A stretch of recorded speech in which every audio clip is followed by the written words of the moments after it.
छोड़ो आंदोलन या अगस्त क्रांति भारतीय स्वतंत्रता आंदोलन की आखिरी महान लड़ाई थी, जिसने ब्रिटिश शासन की नींव को हिलाकर रख दिया।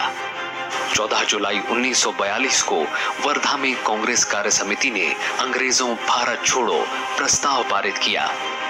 आंदोलन की सार्वजनिक घोषणा से पहले 1 अगस्त 1942 को इलाहाबाद में तिलक दिवस मनाया गया। 8 अगस्त 1942 को अखिल भारतीय कांग्रेस की बैठक मुंबई के गौलिया टैंक में हुई। बैठक में ऐतिहासिक भारत छोड़ो प्रस्ताव को कांग्रेस कार्य समिति ने कुछ संशोधनों के साथ स्वीकार कर लिया। देश भर के स्वतंत्रता सेनानियों की एक ही मांग थी, पूर्ण स्वराज। इस मौके पर महात्मा गांधी ने ऐतिहासिक भाषण देते हुए कहा, मैं आपको एक मंत्र देना चाहता हूं, जिसे आप अपने दिल में उतार लें और आपकी हर सांस के साथ इस मंत्र की आवाज आनी चाहिए। ये मंत्र है, करो या मरो। या तो हम भारत को आजाद कराएंगे या इस कोशिश में अपनी जान दे देंगे। In respect to God, need not be surprised if I do not realize the presence of God. Bharat छोड़ो आंदोलन की शुरुआत 1942 में हुई थी और ये विश्व युद्ध का समय था और कांग्रेस के अंदर में हमारे राष्ट्रीय आंदोलन में एक खास तरह का मतभेद था। कुछ हमारे नेता चाहते थे, वो ये समझते थे कि ये समय बहुत उपयुक्त नहीं है आंदोलन छेड़ने के लिए, लेकिन गांधी जी का ये मानना था कि ये बहुत ही जरूरी समय है आंदोलन छेड़ने के लिए। और उसकी खास वजह ये थी कि विश्व युद्ध भारत की सीमाओं तक आने का खतरा था।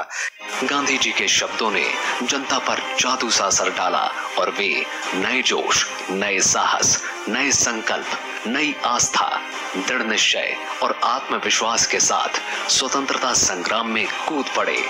आंदोलन की घोषणा के 24 घंटे के भीतर ही सभी बड़े नेता गिरफ्तार कर लिए गए। गांधी जी को पूना के आगा खां पैलेस और कांग्रेस कार्यकारिणी के अन्य सदस्यों को अहमदनगर के दुर्ग में रखा गया। कांग्रेस को गैर संवैधानिक संस्था घोषित कर दिया गया। अंग्रेजों की तमाम कोशिशों के बावजूद कई राष्ट्रीय नेता गिरफ्तार नहीं हो पाए।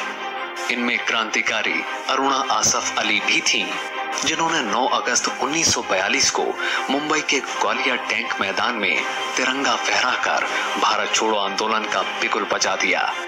तभी से मुंबई के इस मैदान को अगस्त क्रांति मैदान भी कहा जाता है। इसके अलावा आंदोलन का नेतृत्व करने के लिए जनता के बीच से ही नेता उभरकर सामने आए। जयप्रकाश नारायण, राम मनोहर लोहिया, अच्युत पटवर्धन और सुचिता कृपलानी जैसे नेताओं ने भूमिगत रहकर आंदोलन को नेतृत्व प्रदान किया।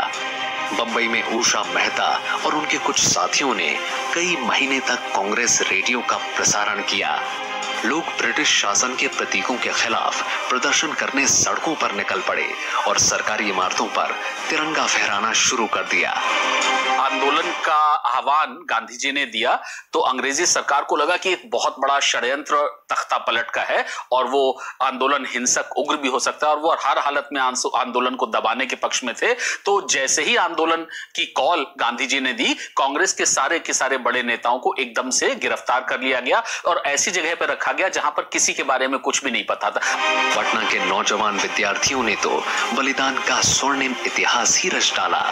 11 अगस्त 1942 को सचिवालय पर तिरंगा फहराने के दौरान फिरंगी हुकूमत की गोलियों से 7 छात्र शहीद हो गए। सरकार ने जब आंदोलन को दबाने के लिए लाठी और बंदूक का सहारा लिया तो आंदोलन का रुख बदलकर हिंसात्मक हो गया। अनेक जगहों पर रेल की पटरियां उखाड़ी गई और स्टेशनों में आग लगा दी गई। बंबई, अहमदाबाद और जमशेदपुर में मजदूरों ने संयुक्त रूप से विशाल हड़तालें की। संयुक्त प्रांत में बलिया और बस्ती, बंबई में सतारा, बंगाल में मिदनापुर और बिहार के कुछ भागों में अस्थायी सरकारों की स्थापना की गई।